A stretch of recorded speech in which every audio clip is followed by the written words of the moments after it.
It's another month done, March 2024. And so in this video, I'm gonna look at some of the most anticipated releases for April. These have been shelved the most that are coming out in April. And I thought we'd count down the top 10 right up to number 1. See if you can guess it before we get up to number 1. Number 10, we have Home is Where the Bodies Are by Geneva Rose. After their mother passes, 3 estranged siblings reunite to sort out her estate. While going through their parents' belongings, the siblings stumble upon a collection of home videos. However, the nostalgia is cut short when one of the VHS tapes reveals on screen their father appears covered in blood. What follows is a dead body and a pact between their parents to get rid of it. Beth, Nicole, and Michael must now decide whether to leave the past in the past or uncover the dark secret their mother took to her grave. Ooh, oh my god. that sounds really good. Samantha, is that a pass or a want to read for you? That's definitely something I'd want to read. It seems very interesting. I love the cover, VHS tape with the blood. It's Yeah, very that looks eye-catching. sick. That sounds so interesting. That would definitely be something I'd be interested in reading. I think I'm going to pass on this one. Really? Yeah, you know what? I'm not a big thriller girly. I don't.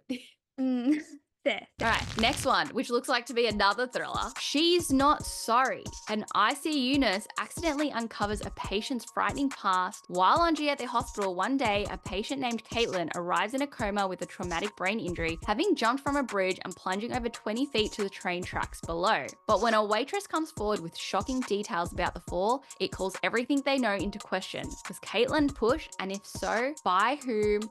And why? What do you think?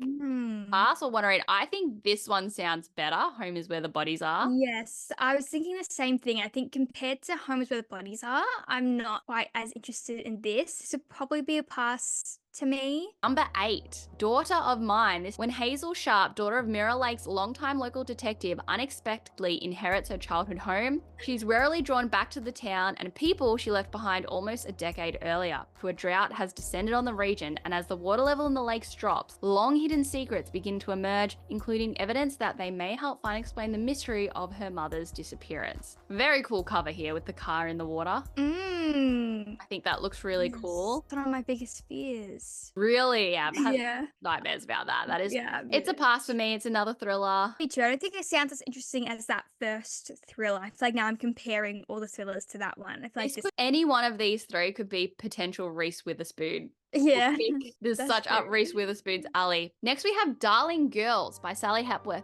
I thought this had already come out already. I definitely have heard of Sally Hepworth before. Yeah, 3 girls. They've been told how lucky they are. As young girls, they were rescued from family tragedies and raised by a loving foster mother. But their childhood wasn't the fairy tale everyone thinks it was. Miss Fairchild had rules. Miss Fairchild could be unpredictable, and Miss Fairchild was never ever to be crossed.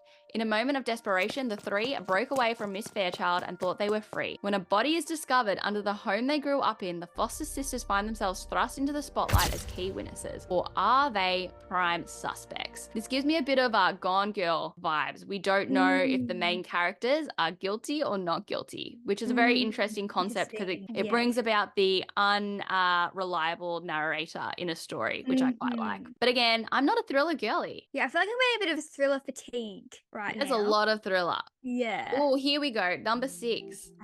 We got a viral TikTok one. This one's called The Rule Book by Sarah Adams. College sweethearts meet again years later in this highly anticipated romance and companion story to the viral TikTok sensation, The Cheat Sheet. I've never heard of The Cheat Sheet. I've read it. You've read The Cheat Sheet. Do you like it? I think I gave it like a 3 stars. So I good. liked it, but nothing memorable. Nothing special. Nora's entire career lies in the hands of famous NFL tight end. Isn't that what Travis Kelce is? I think so. The tight What end the does sound heck? familiar. I wouldn't know what that is unless it was something to do with Taylor Swift, so it must be. He happens to be her extremely hot college ex-boyfriend. Derek is her first client as an official full-time sports agent, and he's holding a grudge. Derek has his set sights on a little friendly revenge, but then a wild night in Vegas leads to Nora and Derek in bed the next morning married. Is this going to be another smutty book? It was the cheat I sheet mean, smutty. no, it wasn't. I Okay. see a lot of it on TikToks where they go through recommend books that don't have smut in them for the people who don't. So I Ah, actually don't think it will be smutty. The cheat sheet wasn't smutty at all. I'm worrying about TikTok and all the smut that's over on there. Yeah. I definitely understand why people are recommending some books that have no smut. Yeah, just give me some wholesome stuff for once Yeah, in a just while. do some wholesome stuff. Number 5, we're getting to the top end of what people have shelved. So this is from the author of A Good Girl's Guide to Murder series. I've never read it, but I know it's super, super popular. The reappearance of Rachel Price. 18-year-old Belle has lived her whole life in the shadows of her mum's mysterious disappearance, but the case is dragged up from the past when the Price family agrees to a true crime documentary. This actually genuinely sounds interesting to me.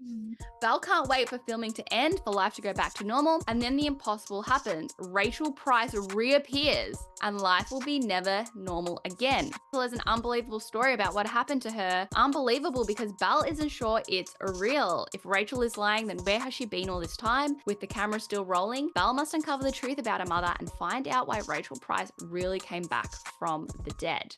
That sounds really good. You know what really stood out to me there? The part of a crime documentary filming. Because those are really popular at the moment, and I'd like to see a little bit of a behind the scenes look on how that would happen if you were part of a crime. Like, imagine being called up and going, do you remember that murder that happened X years ago, or that disappearance that happened X years ago? Can you interview for it? I mean, that's crazy. Yeah, well, it reminds me quite a bit of A Good Girl's Guide to Murder, because in that they have kind of a true crime podcast that they do as they're trying to solve these mysteries. So it's very reminiscent of A Good Girl's Guide to Murder. I love A Good Girl's Guide to Murder. It's so good. And Holly Jackson with like these mysteries, she's really clever. So I'd definitely be interested in reading this.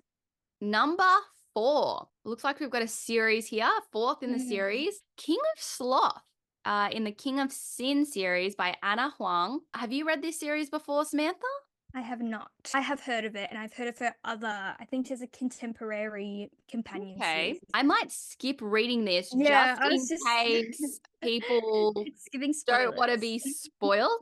Are we ready for the last 3? Yes. Number 3. The Familiar by Lee Berdugo. Highly anticipated historical fantasy set during the Spanish Golden Age. So in a shabby house on a shabby street, Lucia uses scraps of magic to get through her days of endless toil as a scullion. But when her scheming mistress discovers the lump of a servant carrying in the kitchen is actually hiding a talent for little miracles, she demands Lucia use those gifts to better the family's social position. Lucia plunges into a world of seers and alchemists, but as her notoriety grows, so does the danger that her Jewish blood will doom her to the Inquisition's wrath.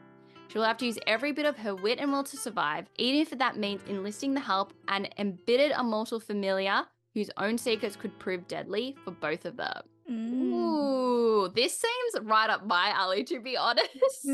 This seems really interesting. The Spanish Golden Age. Yeah, I'm very excited for this. Lee Berdugo is one of my favorite authors. Really? What else have you read of hers? Shadow and Bone and Six of Crows. And Six of Crows is one of my favorite duologies of all time. It's like, in my mind, an almost perfect story. So anything Lee Berdugo comes out with, it's already on my want to read. Well, I didn't realize this was the Shadow and Bone author at all. And I've also seen a lot of people who have gotten advanced reader copies. They're all very positive. We've got 2 more now. What do you think those 2 could be? So it seems like the new Emily Henry is... You reckon that's number 2? Because it's not. Oh! Just for the Summer by Abby Jimenez. Justin has a curse, and every woman he dates goes on to find their soulmate the second they break up. This reminds me of that movie with Jessica Alba. When a woman slides into his DMs with the same problem, they come up with a plan. They'll date each other and break up. Their curses will cancel each other's out. It's supposed to be a quick fling just for the summer, but when Emma's toxic mother shows up and Justin has to assume guardianship of his 3 siblings, they're suddenly navigating a lot more than they expected, including catching feelings for each other. This one sounds quite cute, doesn't it? Yes, and I've actually just read my first Abby Jimenez book this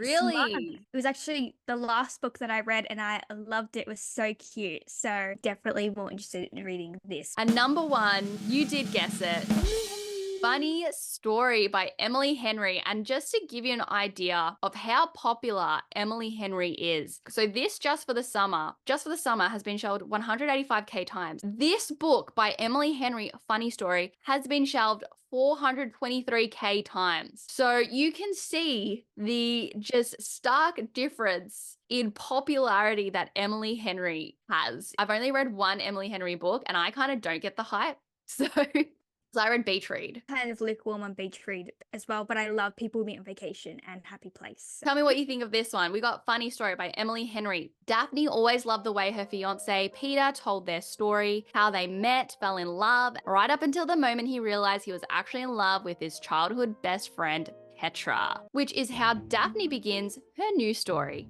Stranded in a beautiful Waning Bay, Michigan, with proposing to be roommates with the only person who could possibly understand her predicament, Petra's ex, Miles Nowak. Miles is exactly the opposite of practical, buttoned-up Daphne. They form a tenuous friendship and a plan. If said plan involves posting deliberately misleading photos of their summer adventures together, well, who could blame them? But it's all just for show, of course, because there's no way Daphne would actually start her new chapter by falling in love with her ex-fiance's new fiance's ex, right? Question mark. Is this typical Emily Henry fashion right now? Probably, I think so. When Happy Place came out, I actually didn't intend to read it because I didn't like Beach Read and book lovers. But I feel like this is going to be all over Book Talk, that even if I didn't want to read it, I'd get FOMO and read it anyway. Well, there we have it. Those are the top 10 most anticipated books being published in April 2024. Yeah, let us know in the comments, out of those books, which one seems most interesting and intriguing to you. My name is Michelle. I'm Samantha. And this is Book Clubbers, keeping you updated on the latest books, book news, adaptations, topics, and drama.